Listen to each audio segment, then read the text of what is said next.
बड़ी हो खर्चा होता ना नहीं हो कमैया गे छोड़ी अगे कितना में हो न तो से आबो रुपैया गे छोड़ी बड़ी हो खर्चा होता ना नहीं हो कमैया गे छोड़ी अगे साचे साचे बताओ खर्चा करो ही पगली कैसे कैसे अगे साचे साचे बताओ खर्चा करो ही छोड़ी कैसे कैसे अगे दिलव तोरो ही जैसे तैसे करो ही खाली पैसे पैसे अगे दिलव तोरो ही जैसे तैसे करो ही खाली पैसे पैसे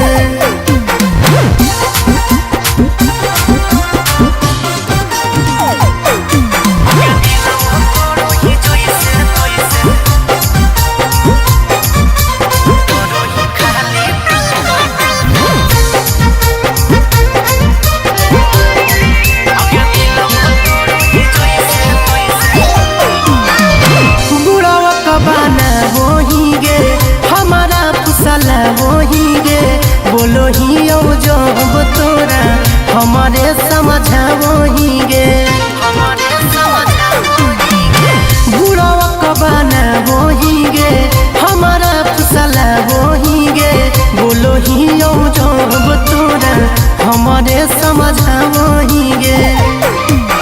लागो हो डाउट तोरा पछौड़ी बोलो ही बतिया ऐसे वैसे अगे लागो हो डाउट तोरा पछौड़ी बोलो ही बतिया ऐसे वैसे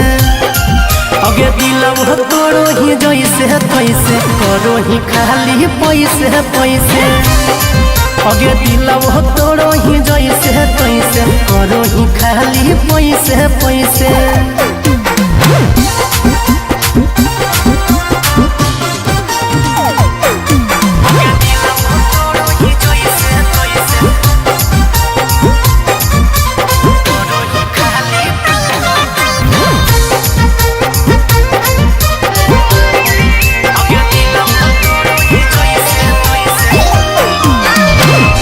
छोड़ी हम नहीं हियो घुट घुट के रोज हो जियो पैसा नहीं पेड़ पफरो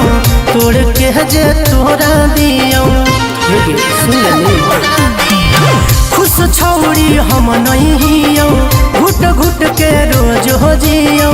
पैसा नहीं पेड़ पफरो तोड़ के जे तोरा दियो सागर बेदर्दी कहो छोड़ी तोरा के बतिया ऐसे ऐसे अगे सागर बेदर्दी कहो पगली तोरा के बतिया ऐसे ऐसे अगे दिलव तोरो ही जैसे तैसे करो ही खाली पैसे पैसे अगे दिलव तोरो ही जैसे तैसे करो ही खाली पैसे पैसे